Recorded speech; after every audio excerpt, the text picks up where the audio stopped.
All right, folks, welcome back to the Steve Malzberg Show.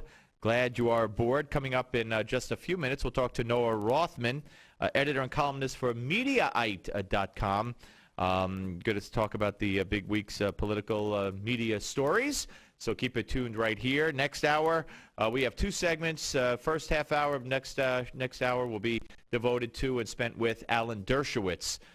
So you're not going to want to miss that. And Colonel Alan West will join us later in the show. Lots going on here, lots to talk about. And Gerald Molen, the producer of Schindler's List, who also was the producer of Obama 2016, which, you know, Dinesh D'Souza was involved with, and he has been indicted for illegal campaign contributions. And Gerald Molen has a lot to say about that, and he will join us exclusively here on the Steve Malzberg Show to discuss that.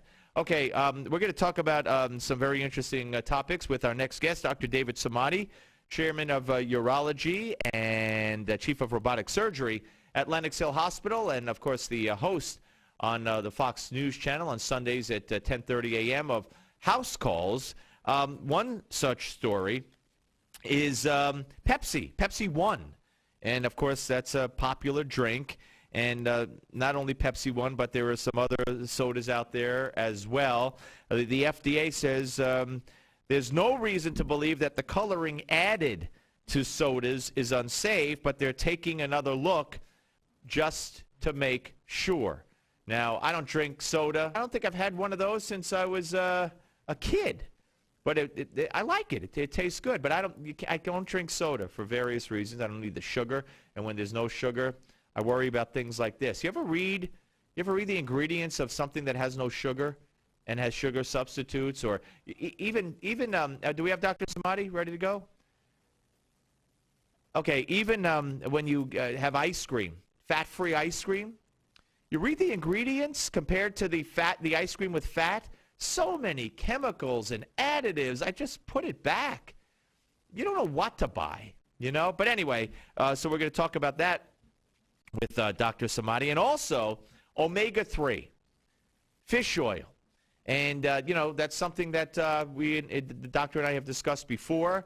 Omega-3, too much of it, they say, could give a man a more likelihood of getting prostate cancer, yet it's so beneficial in other ways. And there's a new study that omega-3 intake could be linked to signs of brain aging. Now, I took that headline to be a negative, but in fact, the study that was done on women shows that the more omega-3s in their blood, the higher the level of omega-3 in their blood, the more brain matter remained. The brain aged slower, which is a good thing.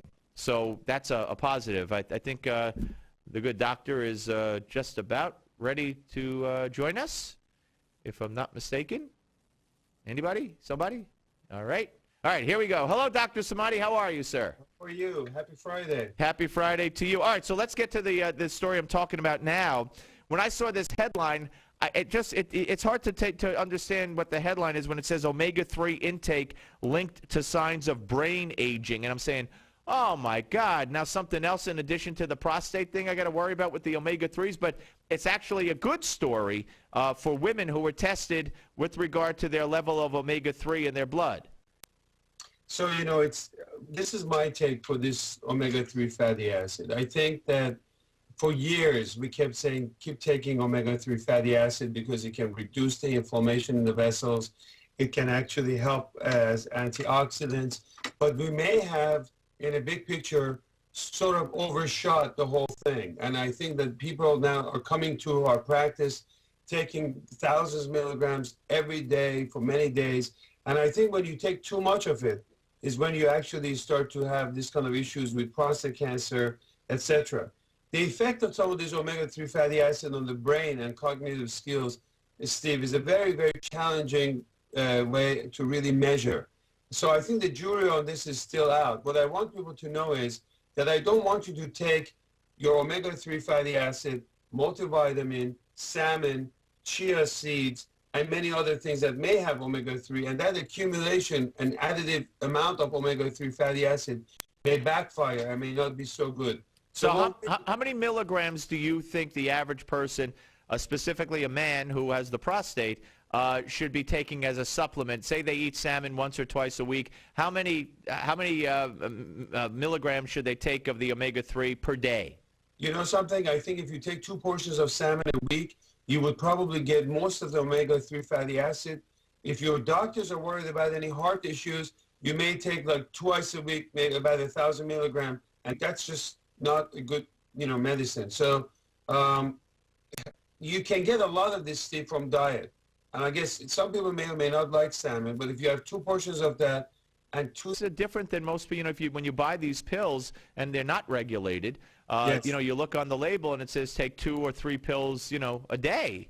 And so people, I know I cut back from 3 after the prostate study came out to 2, which is, I think, is probably 1,000 each, but I take that every day and I do eat salmon. So I guess I should maybe cut back to 1.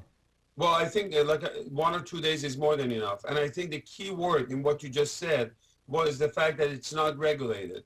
FDA is not involved in this. The research is really not strong, and some of the studies that are coming out, it's just not good medicine. And what happens is a lot of this gets into the media, and people will say, oh, omega-3 is great for you, and they overdo it. And the recent study that also came out said, is too much vitamins are really better, is more merrier and better for you? And the answer is no. It's so funny. I had a patient that came in today with 20 different bottles of vitamins, and I took a picture of it. So you got to be careful as to why you're taking it. This weekend, for example, I said, for your eyes, for macular degeneration, you should take lutein or xanthan. But look, if your vision is great and you've seen your doctors and there's no family history, you don't need to take it. So individualized medicine is the way to go, Steve. Right. No, absolutely. There's no prescription for everybody. Let's talk about this soda.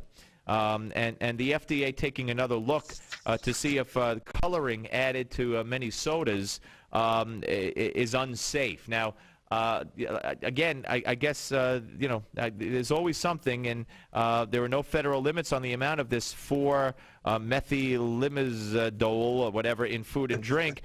So this is what they're looking at. I know I butchered the pronunciation, but that's okay. So what should we be worried about here? Look, I covered, actually, I did this today on Fox News, and what I said was, which I got a lot of heat and emails about this, I said our food chain system is completely contaminated. And with all these corn syrups and sugar, and now we see these preservatives and coloring in the sodas, you got to be careful. So they looked at about 100 random sodas and these sugar drinks across the U.S., California, New York, other places. And they're finding out that instead of having a small amount, some of these cans contains 3 to 4 times the amount. And what this 4-mel, in short, is that in some rat studies increases the risk of lung cancer. So from drinking sodas, we need to see more human studies, but the truth is that we're getting too much of some of the stuff that's not good for us. And what I want people to know is if you can cut down on your soda, your sugar drinks, besides the obesity epidemic, this is another reason to really stay away and replace, juice and water and other things. Doc, when I was a kid, and I don't drink soda now as a rule at all, but when I was a kid, I would have 2 or 3 cans of C&C Cola every day.